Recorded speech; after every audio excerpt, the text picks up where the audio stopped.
Yesu Kristo uko yari ari ejo n'uyu munsi niko akiri, niko azokwama ibihe bidashira.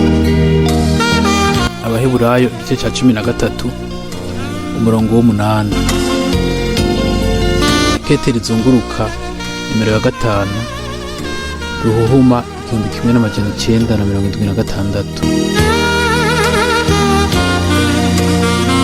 N'umutima wose ndaramukije abasoma ubutumwa bwacu mu izina ry'igiciro rya Yesu Kristo n'iri jambo ryo muri Habakuki igice ca 1 umurongo wa 5. Enda nimurabe mu mahanga, muvyitegereze, mutangare, mwumigwe, kuko mu gihe canyu ngire nkore igikorwa mutokwemera naho mwokibarirwa. Ni kw'iryo jambo nyene intumwa zisunga igihe mu gihe cabo bariko bibonera isohoza ry'ubuhanuzi bwa Bibiliya. Vyakozwe n'intumwa igice ca 13 umurongo wa 30. Twaravuze kenshi yuko urunganwe rwa mbere n'urwa nyuma ababona hasohoza ubuhanuzi bafise inshingano idasanzwe. Urunganwe rwa mbere rwabonye hashika ivyari vyaragenewe kiriya gihe, ubu naho hashika ibigenewe iki gihe cacu. Igihe amaso yacu yuguruye, ntibitugora kumenya igikorwa c'Imana ikiriko gishika ku kurangizwa kwaco ubu. Tubifata nk'ubuhigwe buhambaye kuba umwami yaraduhaye uburyo bwo gukwiragiza mu bantu ibihumbi iburaya hose no mw'isi nzima imfungurwa z'impwemu mu gihe gikwiye. Ibiganiro vyacu mu Kidagi, mu Congereza hamwe no mu Kirusiya ubu birumvirizwa n'abantu benshi. Amakete twakira yamavugwamwo buri gihe yuko ubutumwa bwa mwene Data Branham busobanuwe mu Kidagi, mu Gifaransa no mu Gitaliyano, buha abantu baronderana ukuri n'umutima utagira uburyarya gutahura vyimbitse cane integuro y'Imana kubw'agakiza. Turabizi neza yuko atari igitigiri kinini, ariko n'amasigarira niyo yakira ivyo Imana yatanze. Pawulo yavuga ngo kuri abo turagacuku k'urupfu kazana urupfu, kuri ba bandi turi ubumote bw'ubugingo buzana ubugingo. Abikorinto ba 2 igice ca 2 umurongo wa 14 kugera ku murongo wa 17. Yamara Imana iyobora ivyayo mu nkomezi no mu ntsinzi bitera bija kwirangizwa. Aburahamu dufise gushira amanga yuko umwami ahagarara ku ijambo ryiwe, kandi turizera amasezerano tutaretse ngo dutirimutswe. Umuhanuzi yaravuze ati, kuko ivyerekanywe bifise igihe vyashingiwe kandi vyihutira kugishikako, ntibizobesha naho vyotebagana, ubirorere kuko bitazobura kuza, ntibizoteba. Habakuki igice ca 2 umurongo wa 3. Duhanganye n'Imana nzima n'ijambo ryayo ryera. Ukwizera kwacu gushinzwe ku masezerano. Tugomba gusa gushishikara hamwe no kwihangana kugeza aho igihe cy'isohoza gishika. Haranditswe ngo, kuko mukwiye kwihangana kugira ngo nimwamara gukora ivy'Imana igomba mubone guhabwa ivyasezeranywe. Mu Baheburayo igice ca 10 umurongo wa 36. Igihe ubutumwa bw'Imana bwaba buzanywe mu bihe vyose, abagabo barahaguruka hama bakagenda kubukwiragiza gushika kure. Niko bimeze n'uyu munsi. Jewe ubwanje naragize amahirwe yo gutangaza iri jambo ry'igiciro mu bisagara vyinshi gushika ubu mu bihugu vya baba 50. umwami yaruguruye amaso n'umutima w'abantu benshi, yongera atanga ugutahura nyakuri ku bijanye no gusohoza kw'ivyanditswe vyera. Mu mwaka urenganye wonyene narashoboye kugendera ibihugu 24 ntaharuye ubusobanuzi hamwe n'ibindi bikorwa vy'ivugabutumwa vyakozwe mw'ico kiringo nyene. Higeze habaho igihe aho ijambo ry'Imana ryahishuwe nko kuri runo rugezo. Mu ngendo zanje z'ivugabutumwa narabaye mu bihe aho abantu bo mu mashengero yose n'abavugabutumwa bo mu madini atandukanye bafashwe n'ijambo hamwe na mpwemu. Mu gihe c'urugendo rwanje ruheruka rwo mu bihugu vya Afrika muri Munyonyo uheze, vyarashitse aho ishengero ry'abaluteriyano mu gisagara kimwe ryari ryuzuye abizera bo mu myizerere yose. Mu kindi gisagara hari hakoranye abarenga 1000 mw'ishengero ry'ababatisita rishitse.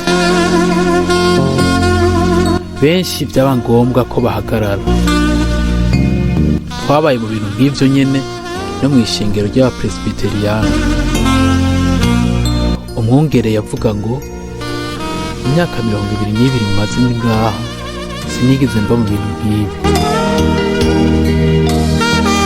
Vyarageze mbere naho ivyumba vy'amakoraniro mu gisagara biba bito cane.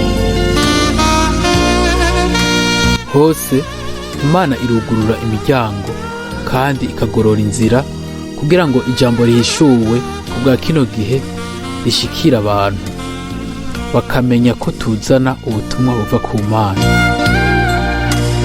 Haraheze igihe gito umuvugabutumwa w'umupantekote yarambwiye ngo, mwene data Frank, haraheze imyaka niyumva nk'aho mvuga ubutumwa ariko ntagira ubutumwa bw'Imana kw'ishengero. Turabizi twese yuko umwami mu makete indwi yarungitse ku mashengero yiwe yandikira umumarayika wa buri shengero.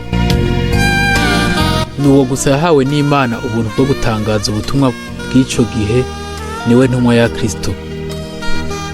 Turemeza ku mugaragaro ko dushize amanga ko mwene data Branham yaronse ubutumwa bw'uyu munsi nk'umumarayika yatumwe kubwa kino gihe c'ishengero. Uwashizweho n'Imana nk'umuvugabutumwa azotangaza mu vyo yigisha ubutumwa bw'Imana.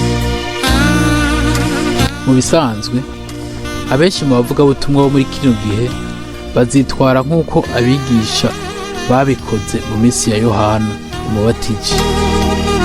Abo baciye ku ruhande y'ivy'Imana yariko irakora, bakibandaniriza batanga insobanuro zabo ku vyanditswe.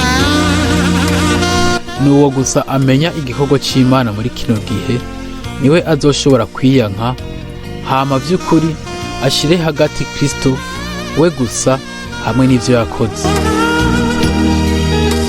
Ibijanye no kurondera icubahiro c'abantu, ariko nuko Imana yonyene ishimagizwa. Birazwi yuko mwene data Branham yaronse ubwo nyene bivuye ku Mana igikorwa ata muntu n'umwe wa muri runo runganwe yoshobora kwerekana ko nawe yakironse.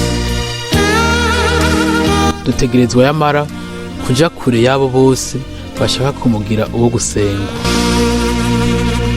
Iyo bijanye no guhengama kw'ijambo ry'Imana, kuja hanze ya Bibiliya no kubura igihagararo, ntaco tuba tugipfana n'abantu bameze nk'uko. Turizera yuko ubutumwa bw'Imana butugarura ku Mana no kw'ijambo ryayo. Ubu twashitse mu minsi aho vyose bitegerezwa gushigwa muri gahunda, bikagarurwa hisunzwe urugero rwa Bibiliya, imbere yuko ishengero risubira kugaragara kw'iherezo mu bushobozi bwinshi cane hamwe n'ubwiza bwinshi kurusha ubwari mu ntango, ukurikije ivyavugishijwe ngo ubwiza bwo hanyuma buzoba kuri iyi ngoro buzorusha ubwa mbere. Abagarukanywe bose bavuye mu kinyago c'i Babuloni bari bafise igikorwa co kubaka urusengero. turabizi yuko kahise k'ihanga rya Isirayeli katanzwe ngo kabere akarorero ishengero ryo mu isezerano rishasha. Isirayeli yari yagize intango y'igitangaza, hanyuma haje kutizigirwa hamwe no kutumvira, ariko Imana yongeye kandi kubagirira imbabazi, yabagaruye mu gihugu c'isezerano. Nk'uko nyene ishengero ryo mu isezerano rishasha ryagize intango y'ubwiza, ariko rero haciye haza igihe c'ingorane n'umwijima. Ico Imana ubu iriko isohoramwo ishengero kugira ngo irigarure ku vyari biri ku ntango. Ndi mu rugendo rwanje rw'ivugabutumwa ruheruka, nariyumviriye cane ku gikorwa gitangaje c'Imana muri kino gihe. Umunsi umwe mpejeje igikorane, naragiye mu cumba canje soma mu isezerano rya kera na rishasha, numva nshaka cane yuko umwami yomvugisha biciye mu ijambo ryiwe. Numva ntararonka amahoro yo mu mutima, ca ndugara Bibiliya yanje hama ndasenga. Hanyuma ca nongera gusoma, amaso yanje acagwa kuri rino jambo ngo, nuko none ndabinginze nimwitegereze ivyabaye gushitsa uyu munsi kugera ku munsi wa 24 w'ukwezi kw'icenda. Ubwo nyene igihe nasoma ivyo, iciyumviro kica kiranzamwo yuko ari uko kwezi nyene n'uwo munsi nyene aho umwami yari yavuze aha mw'ikoraniro ry'i Krefeld mu buryo bwihariye kandi biciye mu guhishurirwa ubuhanuzi. Naciye numva ngize gutinya Imana kweranda. Numvise ubushobozi bw'Imana kandi menya yuko ari ya Mana nyene yitwararika n'uyu munsi, kandi igikorwa cayo n'ihanga ryayo. Umwami rero yaravuze ngo, ariko uhereye iri zuba nzobaha umugisha. Umwami yari yaragarukanye ihanga rya Isirayeli. Umuhanuzi Hagayi yatanze ubutumwa bw'Imana. Abari basigaye mu ihanga bumvirije ivyo kandi bamenya ko vyabarungikiwe. Ubutumwa bwari bugenewe abari bavuye mu kinyago. Umwami yabahaye amerekezo atomoye y'ivyategerezwa gukorwa. Twarakiriye kandi twizera bivuye bwina mu mutima ubutumwa bw'Imana bwazanywe muri kino gihe buvuye ku mwami. Umwami aravuga ngo, ati Uhoraho agize bari kumwe namwe. Maze Uhoraho akangura umutima wa Zerubabeli n'imitima y'amasigarira yose y'iryo hanga. Baraza batangura gukora ku ngoro y'Uhoraho nyene ingabo, Imana yabo. Hari ku munsi wa 24 w'ukwezi kwa gatandatu. Nubwo igikorwa nk'uko bihuye n'ijambo ry'Imana cyari cyamaze kuja mu ngiro bishitse, ubuhanuzi bwaraje mu nyuma haheze igihe, tariki 24 Nyakanga, buvuga yuko umwami uhereye uwo munsi azohezagira mu buryo budasanzwe. Twarabonye mu myaka yarangiye ikiganza c'Imana yacu kiri mu gikorwa, twongera tuba mu migisha yiwe mu buryo butangaje. Yamara kuva aho yavugiye acishije mu guhishura ubuhanuzi, ivyo vyabaye ibigaragara. Ntawe ushobora kutamenya ibangabanganwa rihari hagati ya kiriya gihe n'iki gihe cacu. Hagayi yari umuhanuzi azana ubutumwa bw'Imana, kandi nubwo biri uko, ibuye ry'agasongero ryategerezwa gushigwaho na Zerubabeli. Ivyo kumbure ntivyumvikana kuri benshi, kuko iciyumviro cacu coba ico gushira mu biganza vy'umuhanuzi n'intumwa ibijanye n'irangizwa y'igikorwa c'Imana. Yamara umwami ategeka ikintu cose uko bihuye n'ubugombe bwiwe.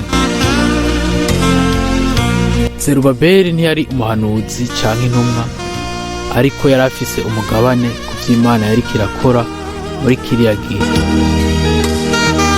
Ihanga ryose naryo muri rusange ryari ryatahuye ivyo ari vyo.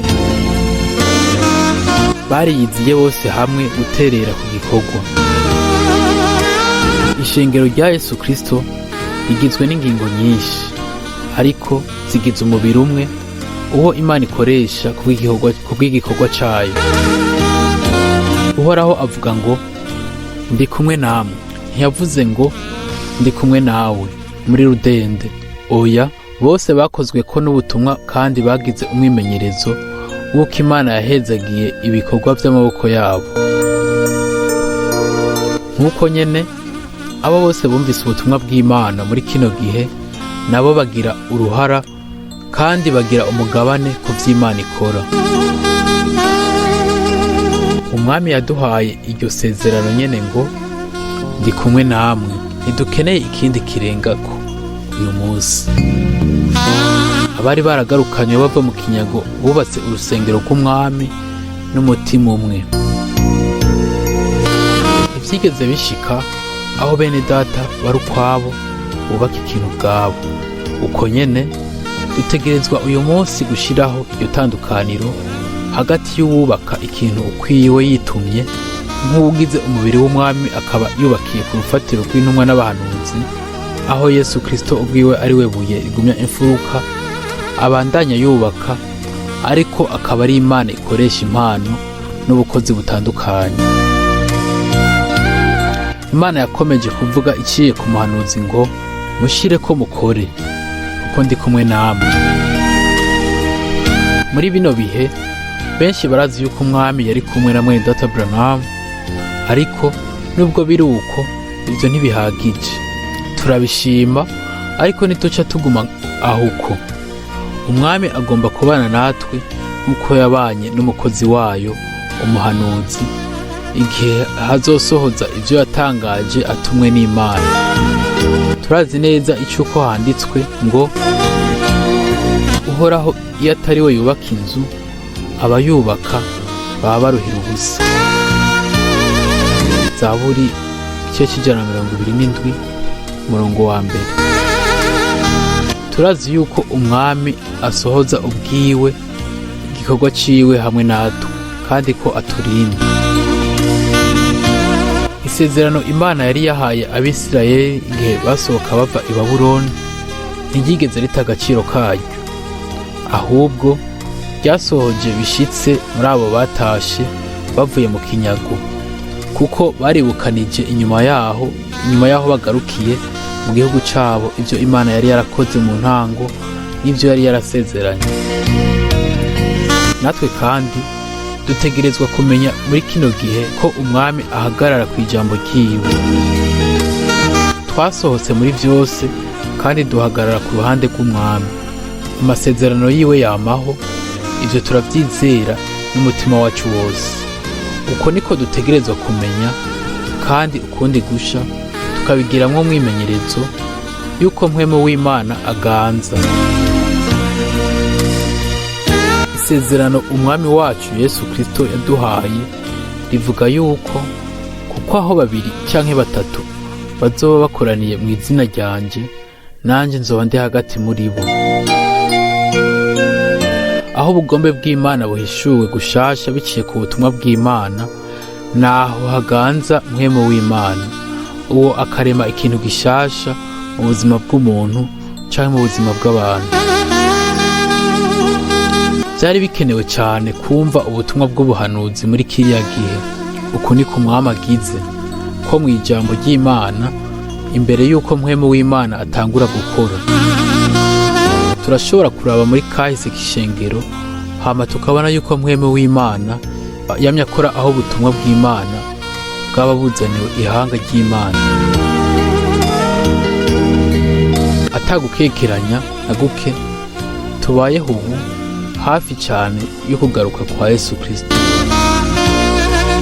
Umwami yararungitse umukozi wiwe umuhanuzi imbere yuko umunsi uhambaye kandi uteye ubwoba ushika.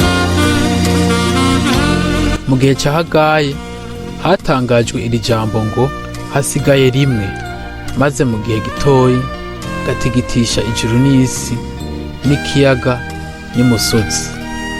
Hagayi igice ca 2 umurongo wa 6. Mu Baheburayo igice c'10 umurongo wa 37 dushobora gusoma ngo kuko hasigaye igihe gito cyane kandi ubwiraze azoza ntazoteba. Umwami azokongera kunyiganyiza irindi rimwe amajuru hamwe n'isi, kandi azokubika ibintu byose bidashobora guhagarara imbere yiwe. Tutarinze gushinga igihe, turazi yuko nubwo biri uko ko umwami ubwiwe azoshikana kw'isozerwa ry'ibijanye byose n'ishengero, ihanga rya Isirayeli ndetse n'amahanga yose. Mu butumwa bw'Imana haba harimo icarimwe ubuntu hamwe n'urubanza. Ubuntu kuri abo bizera, urubanza kuri abo batizera. Ntibikenewe gusobanura ibintu vyimirije kuzoshika, kuko turabona uhereye ubu uko bishika. Igifise ico kivuze nuko umwe wese by'umwihariko, mbere n'abantu bose muri rusangi, bashobora kugenzura inzira y'Imana ku ihanga ryayo, bakumva ubutumwa bw'ubuhanuzi butangwa kubw'uyu munsi, kugira ngo mpwemu w'Imana ashobore kuganza hagati yacu. Umwami yaratanguye guhezagira, amasezerano yiwe arasohoza. Abisirayeli abagarutse iwabo bamaze guheba Babuloni batubera akarorero keza. Biciye ku mpwemu yo kumvikana yaganza hagati yabo, bose bumvirije ubutumwa bumwe, baronse ubumenyi bumwe, hama batangura igikorwa. Umwe wese muri bo yakora ico yari yararitswe. Mubwo buryo nyene, ubumwe bwa mpwemu mw'ishengero butegerezwa kugaragara ubu kw'iherezo, nk'uko bwagaragara mu ntango. Dutegerezwa gushira ku ruhande ivyiyumviro vyacu bwite, tugaheba inzira zacu bwite, tugaheba uburyo bwacu bwo gukora mu bwami bw'Imana. Kandi ku bw'ivyo dutegerezwa gusenga umwami akatugirira ubuntu bwo kumenya ikibanza cacu ico ari cyo mu bwami bwiwe, hamwe n'igikorwa cacu mw'ishengero ryiwe. Ubu byose bivana n'umwe wese ku giti ciwe.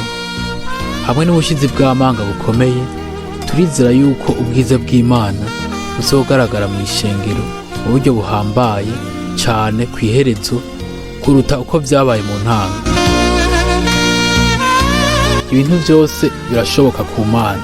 Ntitwiraba ubwacu, ariko turaba kuri Yesu Kristo, umwana w'Imana, yaranguye mu buryo bwuzuye igikorwa c'igorogota, kandi akaba ariko ashikana ibintu byose muri twebwe ku gutungana. Ishengero ryiwe rizoba ryambaye bwa bushobozi nyene bunesha, ubushobozi bwo kuzuka kwiwe, hamwe na vya bikorwa nyene yakoze kiriya gihe bizongera kugaragara biciye muri ryo. Haraheze imyaka twariboneye yuko mpwemu w'Imana aganza hagati yacu, kandi ubu turi vyabona yuko umwami yavuze biciye mu mayerekwa no mu buhanuzi, kandi ko yasohoje ivyo yaba yatangaje. Igikorwa kidasanzwe c'Imana muri kiriya gihe cagaragariye muri abo uko bihuye n'isezerano ry'ijambo bari baragarutse mu gihugu no mu gisagara c'isezerano, kugira ngo ijambo ry'isezerano rishobore kuranguka kuri bo. Ivyo mbere nivyo Imana yavuga igihe yavuga ngo, mpwemu wanje aba muri mwebwe, uhereye iri zuba nzobaha umugisha. Twoshobora gushika ku ndunduro y'uko mpwemu w'Imana aba ari ku gikorwa kandi akaganza, aho abantu baba biteguriye kwizera ijambo ry'isezerano ryo mu gihe cyabo, no kwakira ubutumwa bw'Imana, no kumenya ivy'Imana ikora mu gihe cyabo.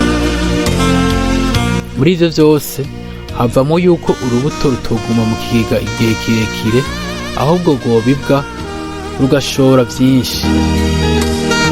Aho hose hari urufatiro, Yesu Kristo we buye ry'igiciro ry'imfuruka, aho turashobora kuhubaka kugeza aho we ubwiwe amanuka nk'ibuye ry'agasongero.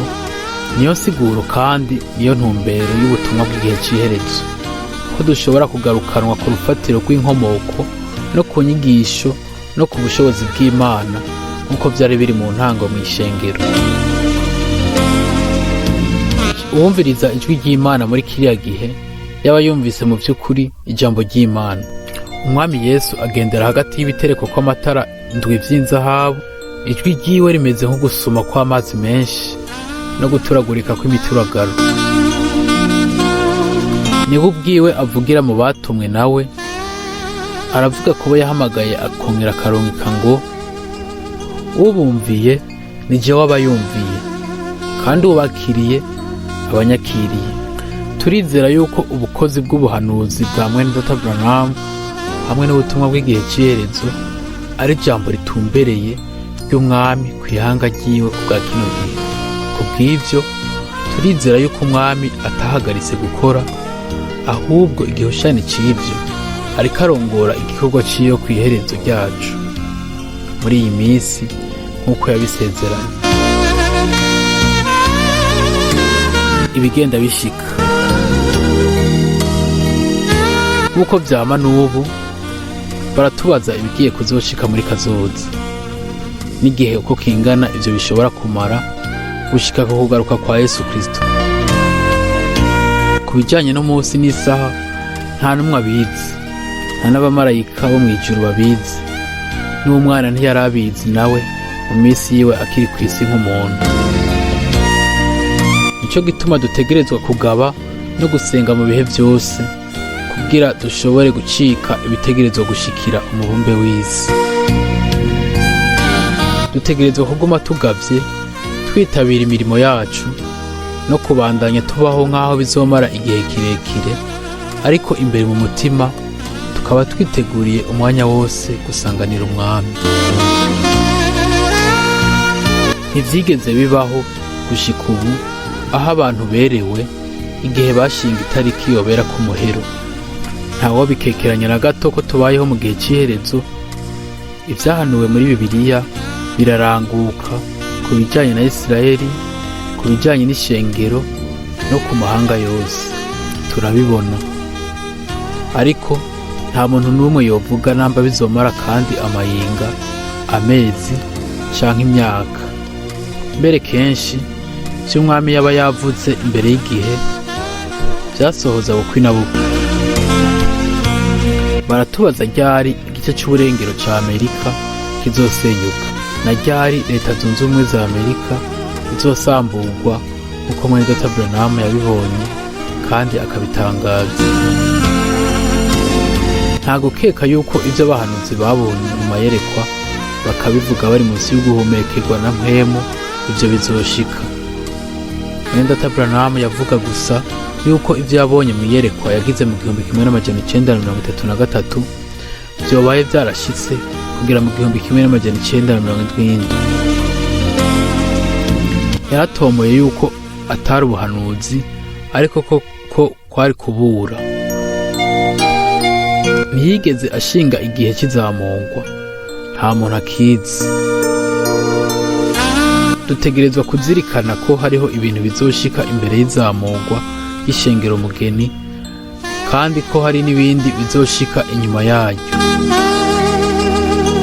Uwugena itariki birangira yishize mu gahinda ko mu mutima akagateza n'abandi. Ku bijanye n'ivyo dutegerezwa kunyurwa no kumenya yuko ivyo bintu vyose biri mu biganza vy'Imana. Niwe agena igihe ivyo vyose bitegerezwa gushikirako. Iyo bijanye n'amajambo yo mu vyanditswe vyera, aho turashobora kumenya kubw'imvugo bivugwamwo ikiringo coba carabereyemwo ugusohoza kwavyo. Iyo bijanye n'amajambo yavuzwe na mwene Data Branham, aho rero ntibiba vyoroshe kumenya neza na neza ikiringo bizosohoreza. Mbere ivyo kubimenya vyodufasha ibintu bike cyane. Igihambaye nuko tureka tugategurwa kugira dushobore gusanganira umwami. Mwene Data Branham yavuga yuko ubwami bw'amahanga buzoheza nk'uko bwatanguye. Bukwi na bukwi ikiganza kizokwandika ku rukuta, urubanza ruzosomwa hama rushigwe mu ngiro. Birashoboka yuko ajya amahanga y'ibihanganga abiri azogera aho agwana, yaba bivuye ku kibazo ca Isirayeli canke ahariho hose no mu kibanza ico ari cyo cose. amahanga abiri y'ibihangange ntashobora kubana hamwe igihe kirekire, ategerezwa gupinzanya inkomezi. Yaba ari Amerika izohahombera, nivyo biva mu vyo Mwenedata Branham yabonye, ni ukuvuga yuko leta zunze ubumwe za Amerika izosamburwa. Urugero rwo kutizera rugeze ku ndunduro kw'isi nzima.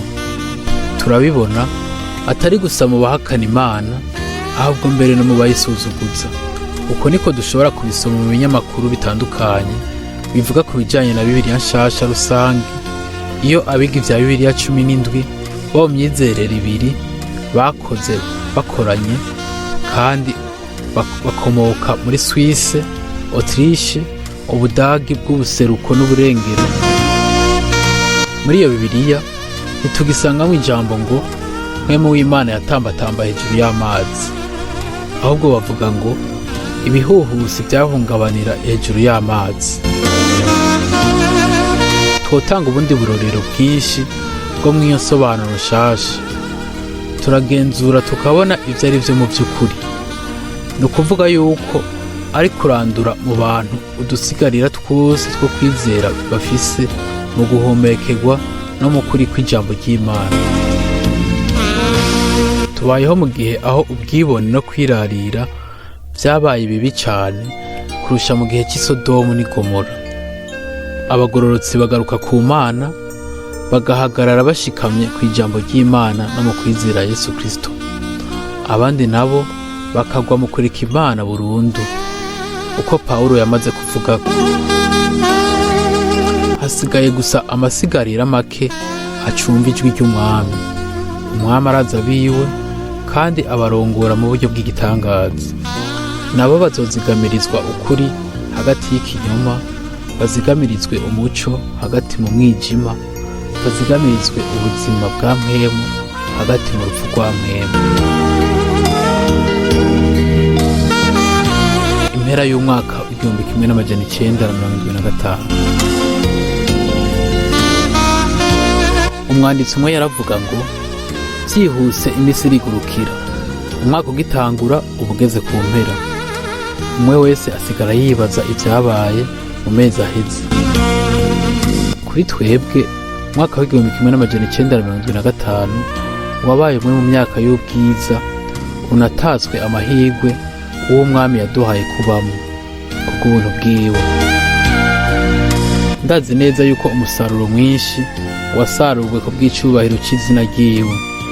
Abana bose nyakuri b'Imana bibaza nimba umwami yarashoboye kubakoresha ku bw'icubahiro ciwe, hama abandi bagahezagirwa. Ivyo ntivyama bivana misi yose n'ibintu bihambaye, ibishoka biboneka ku maso, ariko ni mu tuntu duto dushobora guhindurirwamo umugisha kuri bamwe n'abandi. Mbere kugira ijambo rikwiriye ryo kuremesha abigiriwe, kuja gusuhuza abagwaye, kuba woseruka mu bihe bitandukanye vy'amakuba, ivyo birashobora kutuzanira umugisha w'Imana. Twinjiye mu mwaka mushasha dufite icizere gihambaye. Uravye nk'uko abantu baraba, ni umwaka udasa nka mwiza. Abenshi barajwe ishinga n'ibura ry'akazi, ubuzima butera buzimba, hamwe n'ibindi bihe bigenda bishika mu mahanga. Ihungabana ry'ubutunzi kw'isi ridutera kwibaza, mbega kazoza koba katubikiye iki?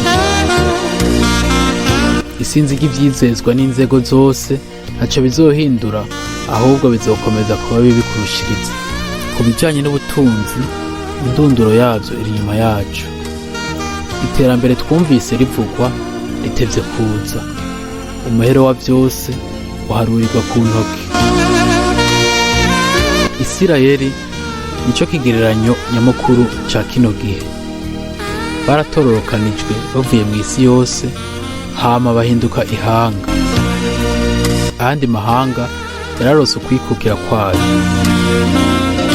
Ubutumwa bwiza buzongera kuvugwa gushika ku mpera z'isi nk'igishinga ntahe. Urugero rwo kutubaha Imana rugeze ku ndunduro. Umwami nta kindi akirindiriye atari itegurwa n'irangizwa ry'ishengero ryiwe, agomba kubanza kuzamura imbere yuko haza kuranduka kw'isi.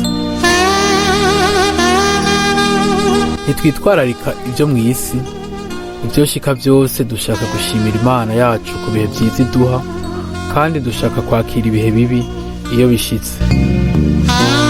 Icyifuzo cacu nyamukuru ni icyo kwegera umwami, tukozwa, tugatunganywa. Ibizoshobora gushika byose bizodufasha kwikura ku isi no kuremera muri twebwe icyifuzo kibiragira cyo kubana n'umwami ibihe byose. Barakunda kutubaza kenshi uwushigikira iki gikorwa cyo kwamamaza ubutumwa mu isi yose akihanganira kuriha amahera menshi bitwara. Benshi birabatangaza ko tutigera tuvuga ibijyanye n'amahera, kandi akaba atari urupapuro rwo kurihisha habe na fagitire dushira ku byo turungika. Ntitwigeze dukoresha amayeri ngo dusabe amahera, twizera yuko ari igikorwa cy'Imana. Kuva mu ntango ibyo yarabyitwararitse, kandi yaratumbereje imitima y'abantu kubigiramwo umugabane wabo. Iyo niyumviriye ku bihugu byinshi twafashije mu buryo butandukanye, kandi ku cy'uko umwami yamye ategekanya uburyo bukenewe, nta kindi mba numva gisigaye atari kuninahaza Imana no kuyishyira mu kibanza ca mbere. Ndabakengurukiye kandi n'umutima wose mwebwe mwese mushigikiza amashikanwa yanyu n'amasengesho yanyu iki gikorwa cyo kwizera. Nka Pawulo turashobora natwe kwandika ko tutigeze tuja na hamwe dufise intego y'ubugunge. Hejuru y'ivyo, twebwe ubwacu twaritanze kubw'ubwami bw'Imana hamwe n'ivyo dutunze. Dufashijwe n'Imana, turashaka kubandanya ducunguza umwanya dusigaranye imbere yacu, no mu buryo bushoboka dushigikire igikorwa c'Imana mu isi, kandi tugabe ku buryo ubutumwa bw'igihe c'iherezo bunyengetera gushika ku mpera z'isi. Umugisha udasanzwe w'Imana ushobore kuba kuri mwebwe mwese muhagarara inyuma y'iki gikorwa c'ivugabutumwa, n'ubwira murabizigirwa mukacitaho no mu masengesho yanyu n'ingabire zanyu. Ingero muzoyihabwa mu bwiza. Nari nifuza mu buryo busanzwe ariko n'umutima wose kugaragariza umwe wese ugukenguruka kudasanzwe. Ndabinginze munyumvire ko n'igikorwa c'Imana mu masengesho yanyu ya buri munsi. Ukorera ku ruhande rw'Imana, Mwene Data Frank.